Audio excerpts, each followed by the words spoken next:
Welcome to another Whiteboard Wednesday with me, Phil Jones. And me, Sam Ashdown from Firewave. And today we're going to give you our biggest negotiation secret.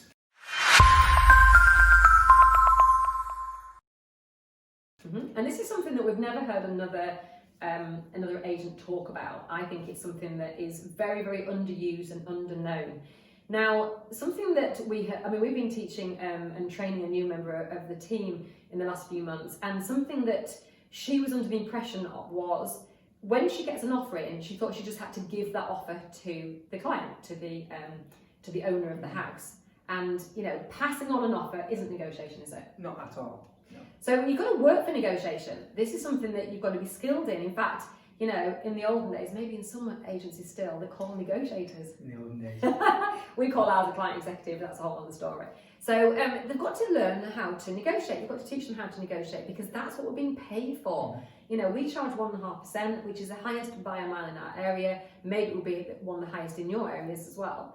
And we've got to prove our worth, and that comes down to good negotiation. Yeah, one thing we always really try and do is once the client's comfortable with an offer, we try and then negotiate our fee on top of it. Yeah. Or certainly the proportion that is extra in our fee.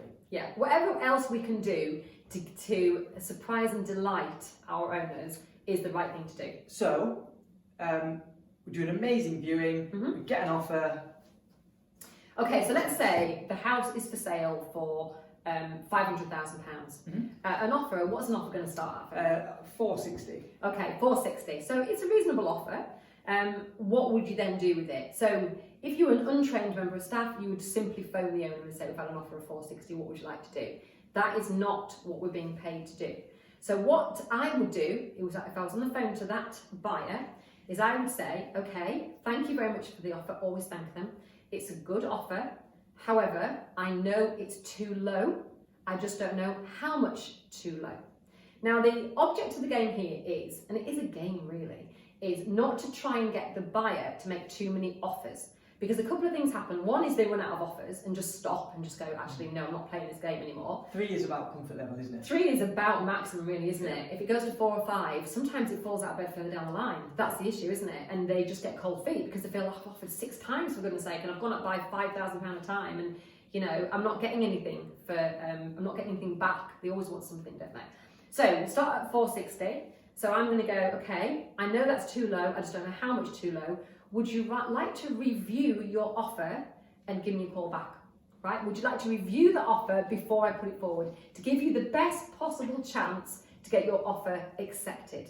So I say that to you. What are you going to then say? They go in 2 directions. I'd say at least 75% of people go, right, okay, we'll try 470. Yeah, exactly. And because they're not prepared for this to happen, they start using language they're not prepared. So try. They often say try. Yeah. Try. You know it's nowhere near the limit. They say they even sometimes panic and say, I'm willing to pay 490. So where do you think I should go? And it totally flips on its head. That happened recently. But it's rare that they say no, I'll stick to 460. And what you don't also want is a homeowner just getting into the habit of refusing offers. Going, no, I said no, I meant no.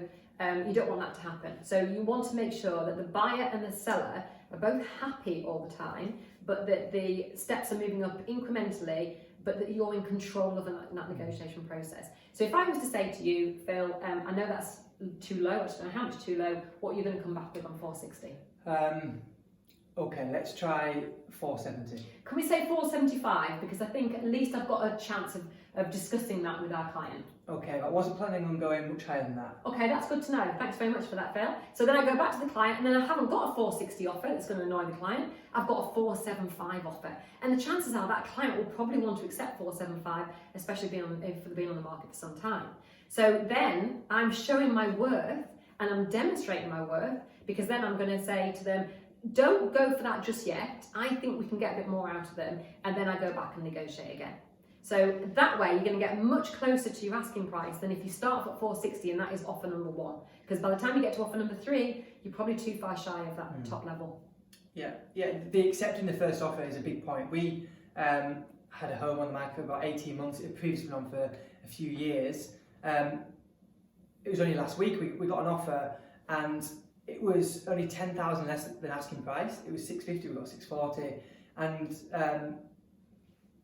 even the member of our team was like, "That's a brilliant offer." Went to the owner was like, "Yeah, amazing, accept it." And I was just happened to be that I was there. I said, "Don't you dare accept it!" And to understand, because the owner was happy, the buyer was happy. Yeah. It'd been on for a while, and it made sense. It was probably a fair offer. It's just they haven't negotiated with any skill to start off with. So and my point was to the member of the team is that if you accept that offer throughout the whole process, they're going to feel like they've paid too much. Yeah.